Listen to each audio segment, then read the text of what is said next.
Hello, this is Ruth Hollingshead, trustee for Sight for Wight, welcoming you to this week's Talking News. Sight for Wight Talking News for Friday the 12th of June 2020. This is Chris reading an article from the Isle of Wight County Press. TUI and First Choice delay return of holidays abroad. What to do if you're affected? The UK's biggest tour operator has cancelled all trips up to and including July the 10th, having previously set a date to return on June the 30th. A spokeswoman said, "We are constantly monitoring the situation and will start taking people on holiday again as soon as we are able to do so." When are other travel firms restarting services? Rival travel firm Jet2 Holidays plans to resume its holiday programme on July the 15th. The Foreign and Commonwealth Office, FCO, has advised against all but essential international travel since March the 17th. Major UK tour operators will not run trips until the FCO changes its position. A 14-day quarantine policy for international arrivals began in the UK this week, creating a further hurdle for holidaymakers. TUI advised customers whose holidays have been cancelled that they will receive a refund credit within 4 weeks of their original departure date. This can then be swapped for a cash refund, but package holiday customers will receive a 20% bonus to encourage them to rebook. TUI will resume taking its customers from Germany on holiday next week, with flights from Dusseldorf and Frankfurt to Faro, Portugal, restarting on June the 17th. This is Brian reading an article from OnTheWight.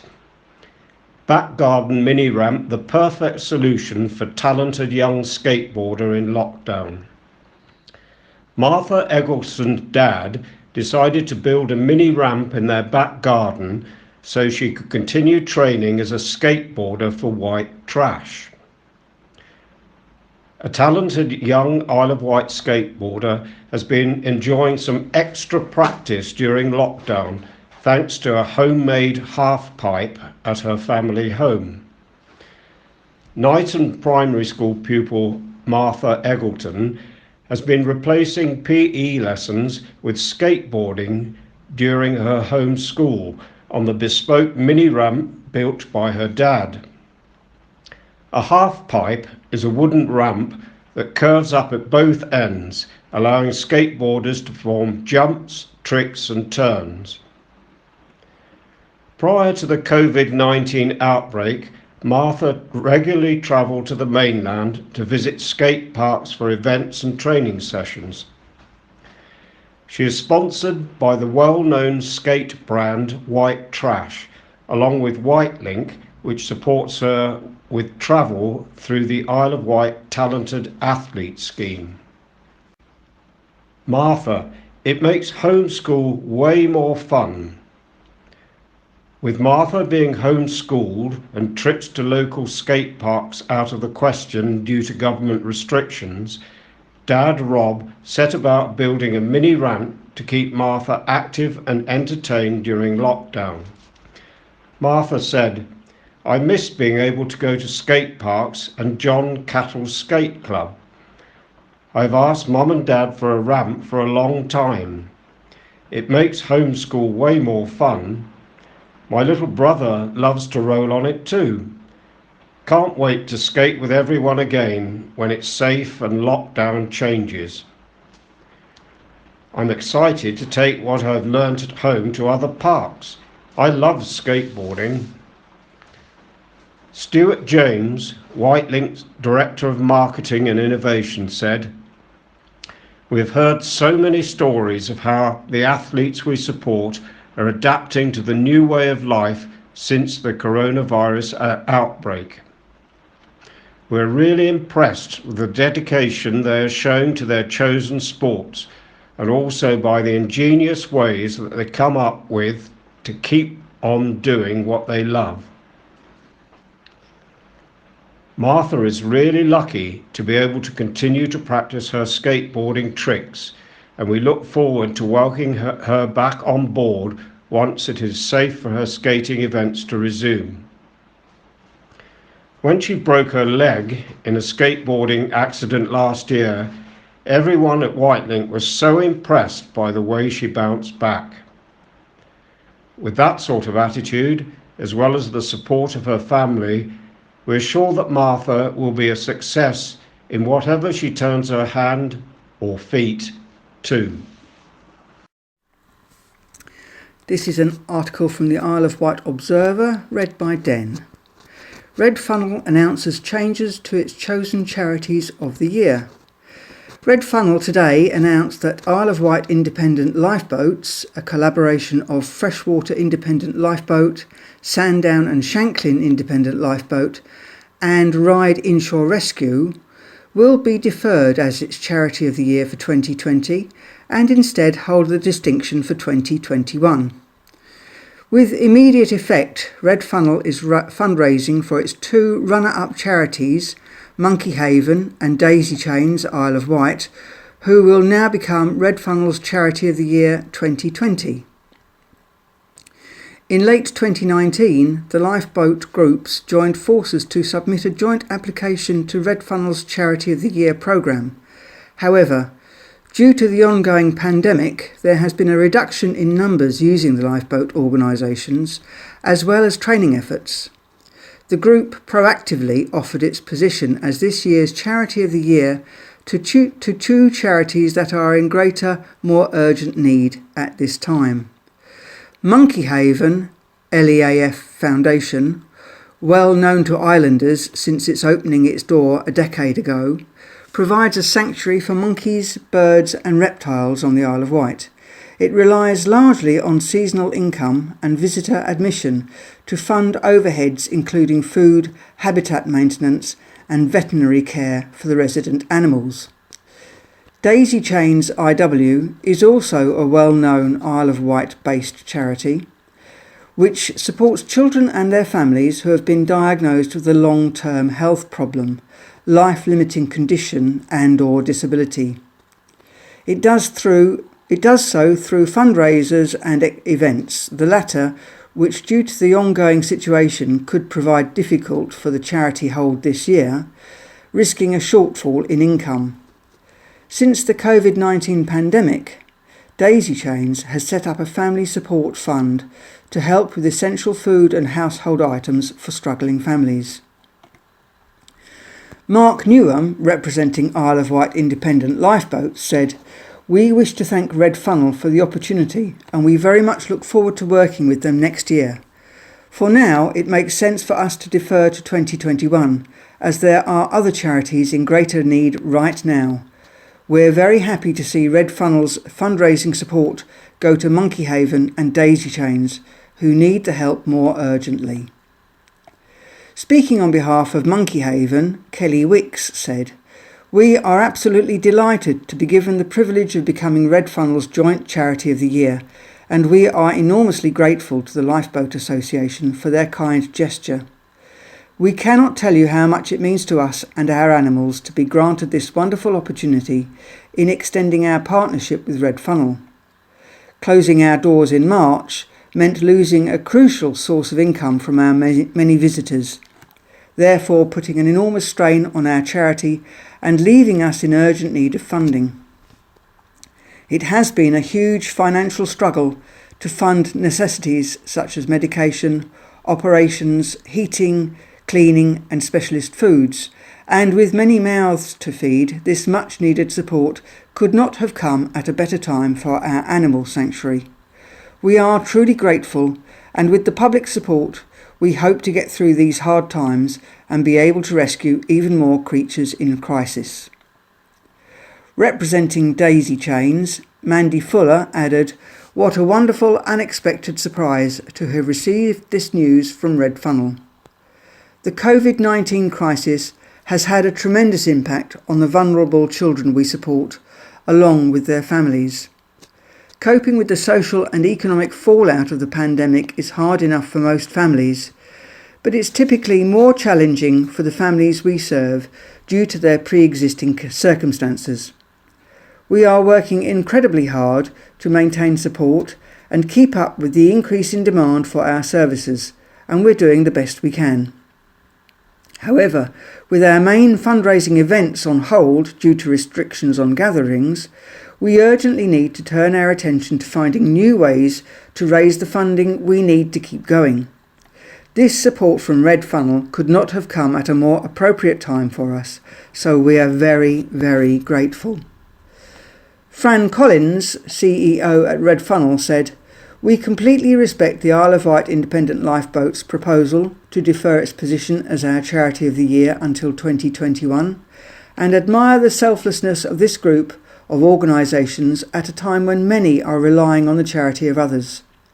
We are delighted to have already started raising funds for both Monkey Haven and Daisy Chains and look forward to continuing this great partnerships throughout the rest of the year. All funds that Red Funnel raise will be split 50-50 between Monkey Haven and Daisy Chains. Meanwhile, the Isle of Wight Independent Lifeboat Group will be continuing to fundraise in other ways, including with its popular lifeboat lottery, which raises money for vital training and equipment. Anyone wishing to take part in the lottery and make a donation can do so here. www.lifeboatlotto.co.uk/.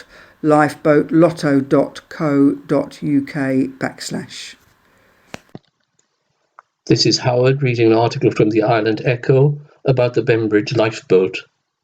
Bembridge's RNLI's all-weather lifeboat was launched to assist a crew member on board the Antarctic cruise ship Ocean Diamond last Thursday. The Tamar-class lifeboat was launched at the request of Solent Coast Guard at 22:50 to medevac a crew member from the Ocean Diamond, which was located in the St. Helens anchorage just to the north of the lifeboat station. It didn't take long for the volunteer crew to reach the vessel and arrange for the transfer of the casualty via the port pilot hatch. The individual was able to walk on with assistance. Once safely on board, the male was taken to Portsmouth Camber and transferred to an awaiting ambulance with assistance from Portsmouth. Coast Guard rescue team said sea conditions were quite lumpy mid-Solent in the force 5 northeast breeze. The Alfred Albert Williams then returned to Bembridge and was recovered by 0030. Hello, this is an article from the Third Sector, read by Sue. A new law has come into effect in England, which means that people will be presumed to give consent to organ donation after their death. This month, May 2020, has seen a new law come into effect in England, which presumes that people consent to being organ donors unless they opt out. Initially known as Max's Law, after the 9-year-old boy whose life was saved by a donor heart, it was latterly renamed Max and Kiri's Law, at his request, recognising the little girl whose family made the generous gift which saved his life, and through use of her organs, the lives of 3 other people. The rate of donation in England is currently one of the lowest in Western Europe, and changing the law is expected to save some 200 lives a year. The new system of presumed consent brings England into line with Wales, where it has been in place since 2015. Research published in Anaesthesia suggests that a soft opt-out system may increase consent rates for organ donation after death, which could boost the number of organs available for transplantation. The legal frameworks for consent for deceased organ donation fall into 2 major categories. Opt-in, where express consent is required from the patient or their relatives, and opt-out, where consent is presumed in the absence of a statement made by the patient in their lifetime to the contrary. An opt-out system of consent was introduced in Wales in December 2015. While the legislative change in Wales provides a legal basis for deeming consent, the family are still asked to support organ donation preceding a system known as soft opt-out. England maintained the existing opt-in system through the study period. To examine the effects of Wales' change in policy on organ donation, investigators compared quarterly data on consent rates for deceased organ donation in Wales versus England from January 2016 through to December 2018. By the end of the study period, the chance of consent to organ donation in Wales was 2.1 times higher than in England and 2.8 times higher in patients who had made no prior donation decisions in life. We observed that organ donation consent rates in Wales significantly increased in comparison with England, although the impact was not immediate and took several years to take effect. Following an extensive marketing campaign in Wales, specialist nurses reported that in most conversations the families were expecting to talk about organ donation were prepared to explore the options available to them, but families still at liberty to refuse. Whatever system of consent is in operation, the stress won't actually be eliminated for transplant coordinators. No government or health service in a civilised and democratic country is prepared to remove a deceased person's organs in the face of opposition from their loved ones, however pressing the need for transplants may be. Family refusals prevent the donation of organs to approximately 1,200 patients in a year, and changing the law won't necessarily change all those outcomes. Families are far more likely to agree if they know that the person wanted their organs to be used after death. So actively registering as a donor maximises the chance of somebody benefiting from your generous gift. It is the job of transplant coordinators to encourage families in the most difficult circumstances imaginable, to make a completely selfless decision that will save or transform lives. Statistics around organ transplants. The year 2016-17 saw the NHS achieve a great milestone, 50,000 people alive because they received a transplant. For the last complete year, 2019-20, according to statistics published in April, there were 5,685 patients waiting for a life-saving transplant. The number of decreased organ donors was 1,584. It decreased on the previous year, 1,600. Living donors also declined from 1,045 to 988. Combined, these acts of generosity resulted in 4,751 life-saving and life-transforming transplants. Rates of donation vary between the four nations of the UK. Wales is the highest at 30.7 per million. England has 24.5 per million population. In Northern Ireland, it is 23 per million population. For Scotland, the figure is 17.5 per million. The coronavirus pandemic has led to a decrease in the number of transplant operations carried out, but they are still going ahead if it is safe and appropriate to do so. This is assessed on a case-by-case basis, depending on individual circumstances and the situation in the hospital concerned. This is Brian reading an article from OnTheWight. Wages of over 21,000 Isle of Wight residents supported by government, but directors of limited companies still waiting. The wages of 21,500 jobs in the Isle of Wight have been supported by the government since the launch of the Coronavirus Job Retention Scheme, CJRS, and Self-Employment Income Support Scheme, SEISS. The two schemes were announced by the Chancellor and are run by HM Revenue and Customs, HMRC, as part of a package of support measures for businesses affected by the coronavirus outbreak.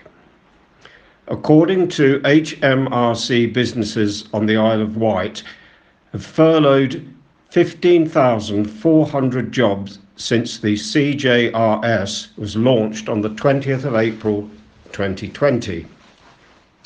The government announced this scheme would be extended until the end of October. Rolled out in May, the SEISS has supported 6,100 self-employed individuals on the island who've been adversely affected by the coronavirus outbreak. Up to the 31st of May 2020, grants worth a total of £16,400,000, £16.4 million, have been paid. As with the furlough scheme, the SEISS has also been extended, with those eligible able to claim a second and final grant in August of up to £6,750. Further guidance on both schemes will be available on Friday the 12th of June 2020 on the government website. A petition calling for a coronavirus support package for directors or shareholders of small limited companies has attracted over 78,000 signatures. Many owners of businesses who take their income via dividends have fallen through the gap as far as government support is concerned. The government have responded to the petition by saying, dividends are not covered by the CJRS. Income from dividends is a return on investment in the company rather than wages. Under current reporting mechanisms, it is not possible for the HM Revenue and Customs, HMRC, to distinguish between dividends derived from an individual's own company and dividends from other sources, and between dividends in lieu of employment income and as returns from other corporate activity. However, the Petitions Committee, the group of MPs who oversee the petition system, have considered the government's response to this petition. They felt that the response did not directly address the request of the petition, and have therefore written back to the government to ask them to provide a revised response. This is Chris, reading an article from the Isle of Wight County Press. Sky confirms TV price hike. Here's how much you'll have to pay. Sky has confirmed plans to hike the prices on a range of packages from this summer. The increased fees apply to certain broadband and TV customers, meaning some will be landed with a £72 per year increase from August. Sky has said the latest price hikes will only apply to a small number of customers who did not previously see their bills rise following the last increase on the 1st of April.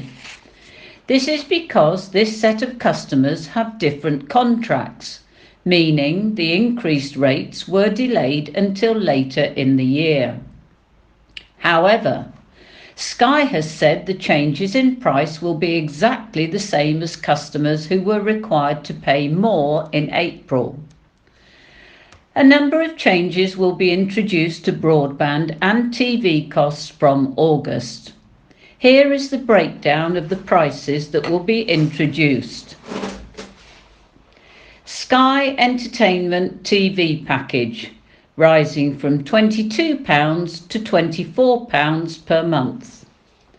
Sky Essentials broadband package, rising from £20 to £22 per month. Sky multi-screen option, rising from £13 to £14 per month.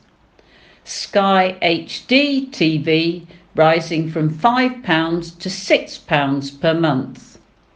As in April, the price you will pay is dependent on your Sky package. The largest increase that customers could have to pay as a result of the changes is £6 per month, amounting to a total of £72 extra per year. However, Sky has said the average price increase is much less at just £3 per month, meaning an extra cost of £36 annually. Will the price hikes affect any offers? While the price increases will start to be added to your bill from August, Sky has said the hikes will not affect any offers customers might already have. This means Sky Cinema, Sky Kids and Sky Sports TV packages will remain unaffected, along with super-fast broadband prices. Home phone users will also be unaffected, although a price hike on certain calls was imposed on May the 1st.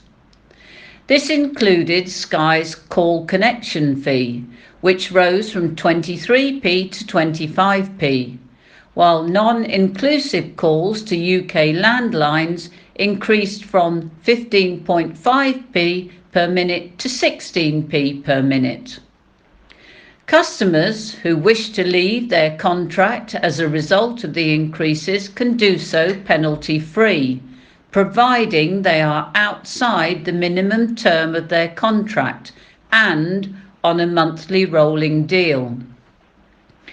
Sky simply requests customers cancel their package within 30 days of receiving notification of the price increase.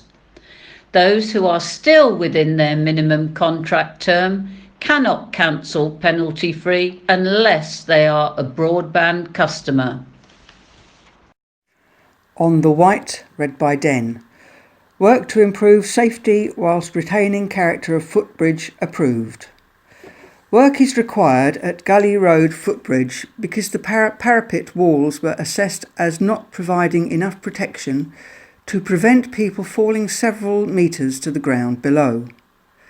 Island Roads is next month due to begin work on a scheme that satisfies the need to make a sea view bridge safer for pedestrians while at the same time preserving its historic character.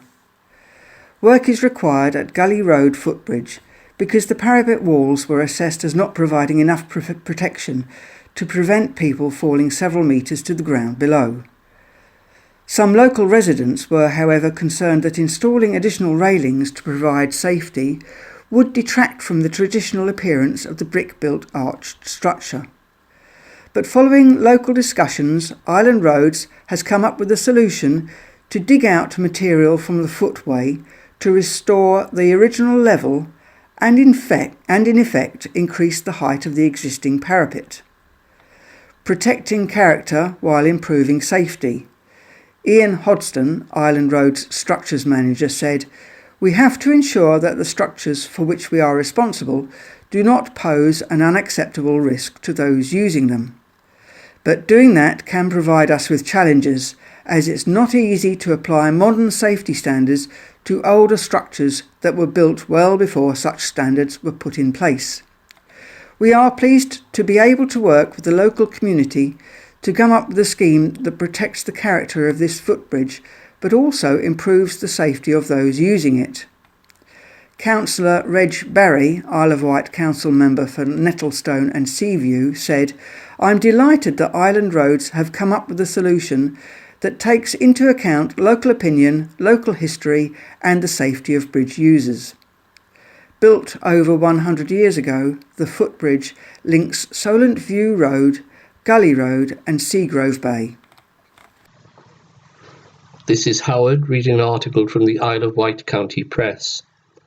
This weekend should have been the Isle of Wight Festival 2020, and organisers are marking it by announcing the lineup for next year's event, taking place from 17th to 20th of June 2021. 2020 names joining the 2021 festival are Friday headliners Lionel Richie and Lewis Capaldi, Saturday headliners Snow Patrol and Pete Tong, and the Heritage Orchestra presents Ibiza Classics. Sunday's headliner Duran Duran, who will close the festival. New to the bill are The Script, Jess Glynn, Carly Rae Jepsen, Mavis Staples, The Snuts and The Alarm.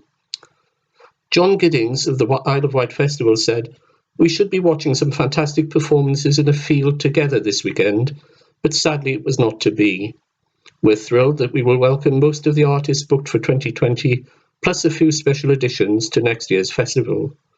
We're excited to get planning and will work within advised guidelines to ensure the safety of the audience, artists and staff on site. Come on down.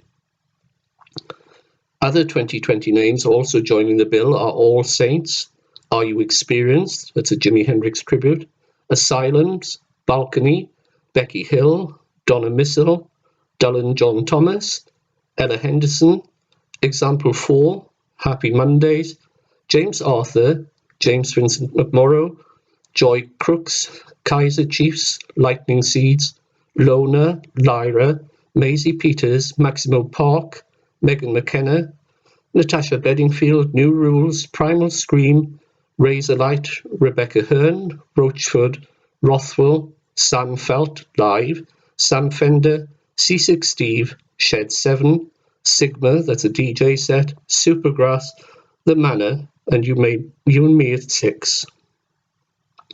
Friday's headliners both make their Isle of Wight Festival debut in 2021.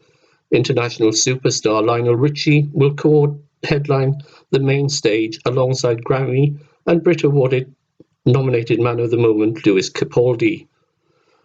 Lionel said, "I was really excited to be playing at the Isle of Wight Festival this summer, and like so many of us, I was very sad that so many things have had to be delayed. Obviously, everyone's health and safety comes first. I'm now looking forward to it even more and know we'll all have such an incredible night of partying together. It's a festival steeped in music history. Jimi Hendrix, Bob Dylan, and the Rolling Stones have all headlined, and I'm honoured to be joining the esteemed list. See you all next year." Since debuting 20 years ago, Saturday co-headliners Snow Patrol have amassed over 17 million global album sales, 1 billion global track streams, and countless award wins. They're joined in headlining duties by Pete Tong, who will bring the spirit of Ibiza to Seaclose Park as he closes the main stage on Saturday night. Snow Patrol said, "Like everyone, we're missing live music and festivals at the moment, so we're excited to get back and play the Isle of Wight Festival in 2021. We always have so much fun at this festival every time we've played it. See you there." Pete Tong said, "Playing the 2020 Isle of Wight Festival was definitely going to be one of the highlights of the year. Jules, the HO, and the whole crew were really looking forward to it. Sadly, COVID-19 has stopped that happening, but we're absolutely thrilled that we've been invited back and that there are only 372 days to go. We're counting down." Duran Duran will close the main stage on Sunday night. Over their illustrious 4 decades-long career, the British music icons have sold over 100 million records, had 18 American hit singles, 21 UK top 20 tunes, and continue to perform to huge concert audiences around the world. Their follow-up to the critically acclaimed top 10 album Paper Gods 2015 will be revealed later this year and will feature collaborations with Errol Alkan, Mark Ronson, Giorgio Moroder, Graham Coxon, and Licky Lee. Duran Duran will see out the 2021 event in style with a thrilling set only these purveyors of triumphant pop music can deliver. John Taylor said, "All of us in Duran Duran were disappointed by this year's cancellations and postponements, most notably the Isle of Wight Festival.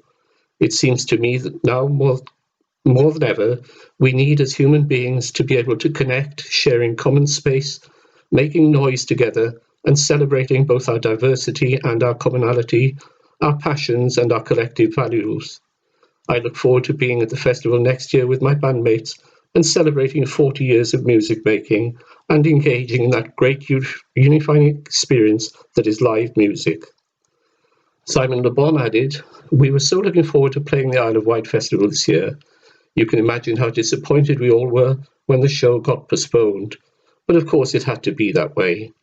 Now that it's been rescheduled, it's the best bit of news I've had in all of these C-19 lockdown days. Isle of Wight Festival 2021, bring it on." Ticket prices, subject to a booking fee: weekend with without camping, £185, Islander £145, student £170, teen 13 to 17 £165, child 6 to 12 £5, infant 5 and under free, and payment plans are available.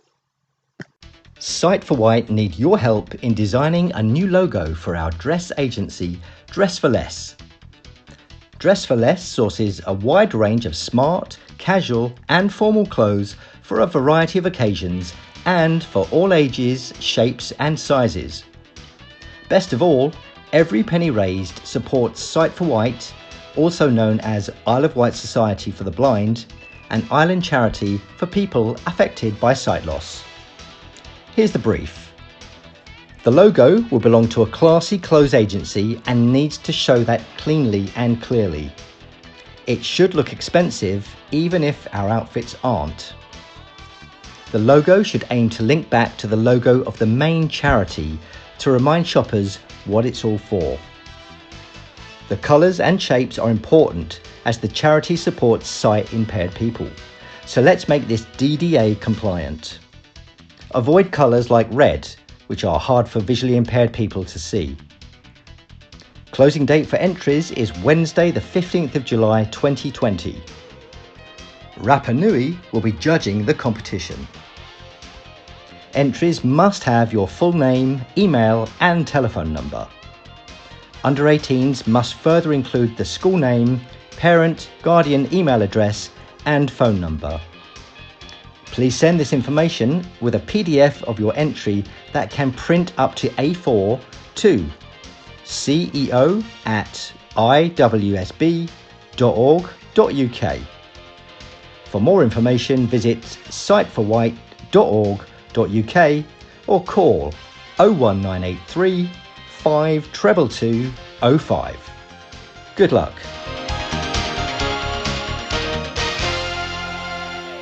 Hello, this is Ruth, trustee at Sight for Wight. As you will remember, last week we reported on the pop-up measures taking place in and around Newport as part of the council's social distancing scheme. Obviously, as a charity, we were concerned about the potential impact these changes could have on our members and other island residents living with sight loss. Lisa, our interim CEO, contacted 39 members of the council, and to date we have heard back from 11 who are taking on board our concerns.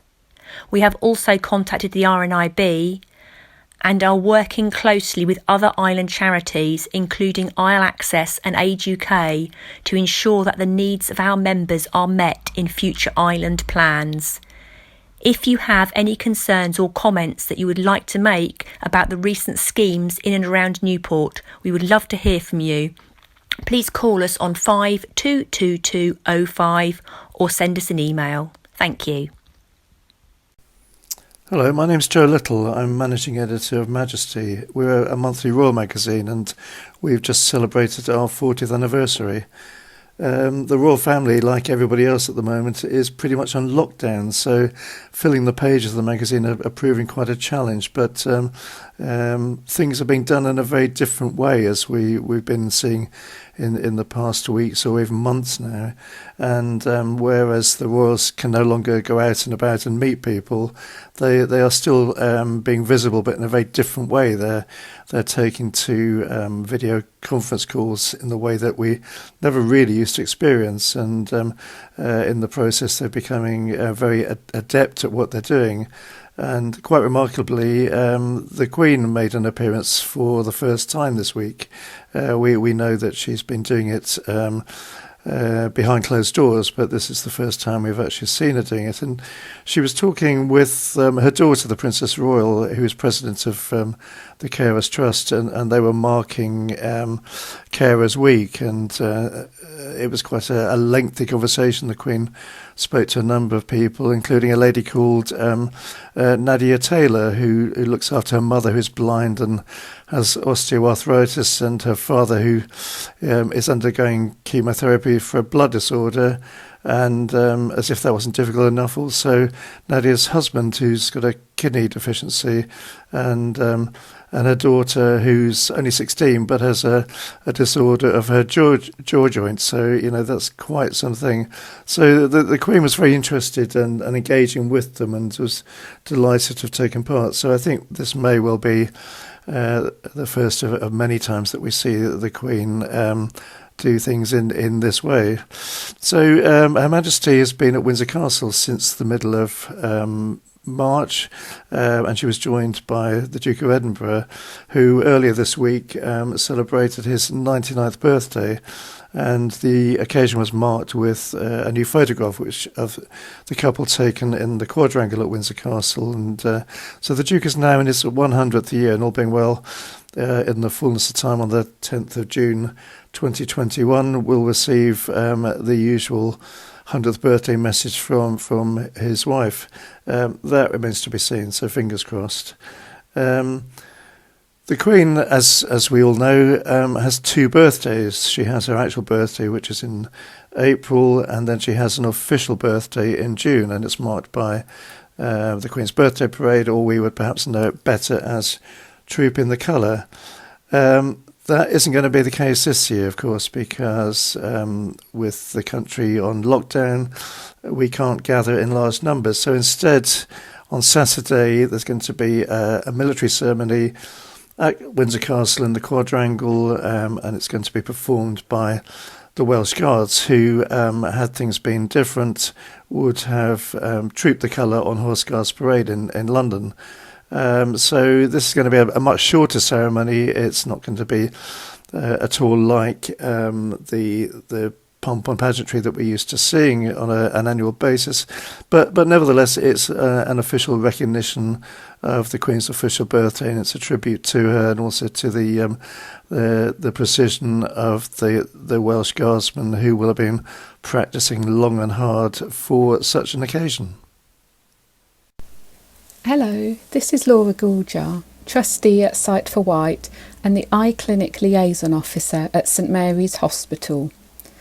As a result of the coronavirus outbreak, you may be feeling more nervous about attending the eye clinic and about the measures which are in place to protect you. If you have any concerns about the steps being taken or are feeling anxious about attending your appointment, then you can contact me in the following ways. You can call or text me on 07885 210891 or by email to laura.gouljar. Gouljar is spelt GOOLJAR at rnib.org.uk. I'll let you have those numbers again. They are 07885 210891 or by email to laura.gouljar at rnib.org.uk. I'd be more than happy to have a chat with you about any concerns that you may have. And you can also get in touch with Sight for Wight on 522205 and they'll get a message to me so I can contact you. From the 1st to the 7th of June, charities across the island have been supporting Volunteers Week, and Sight for Wight would like to say a special thank you to our 104 volunteers who work tirelessly for the charity, dedicating their time and resources to helping people whilst COVID-19 has reduced our ability to do face-to-face meetings. Our Talking News team remain resilient and each week take the time to record the articles for the Talking News, so a huge thank you to all of our volunteers and especially those who are currently working from home in these unusual circumstances. Hello, it's Laura Gouljar here, trustee at Sight for Wight and the Eye Clinic Liaison Officer at St Mary's. I wanted to let you know about some encouraging and positive news about accessible voting rights in Scotland. Although this is a devolved matter and only affects Scotland, it is a promising development which hopefully could lead to future changes in our voting system here in England. This 5-year campaign for accessible voting has been championed by RNIB Scotland with the support of people with sight loss. During a debate on the Scottish Elections Reform Bill, amendments were successfully tabled by Graham Day, MSP, Minister for Parliamentary Business, to pilot electronic voting methods for people with disabilities, along with a requirement for the Electoral Commission to report on the assistance given to disabled voters at devolved elections. Mr Day said, "The intention is to underline the importance of ensuring a level playing field for all voters, regardless of disability, so that they can exercise their democratic right to vote securely and in private." Whilst this is only in the early stages of implementation, it appears to be a step in the right direction. It will be interesting to see how the pilot develops and whether this public scrutiny of the delivery of accessible voting may help to promote the same discussion here in England.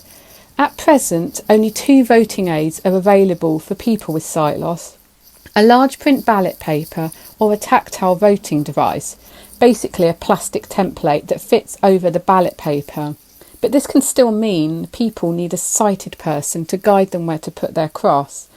8 in 10 people across the UK surveyed by RNIB who used a tactile voting device said that they still voted with another person. If you have any concerns about accessible voting, you can get in touch with the RNIB on 0303 123 9999, or you can contact Sight for Wight on 522205. Sight for Wight would like to thank you for listening to this week's edition of the Talking News. We would also like to thank our volunteers for reading, and a particular thank you to the Island Echo, Isle of Wight County Press, Isle of Wight Observer, and OnTheWight. A special thank you must go to Vectis Radio, who has helped us get vital information to our members.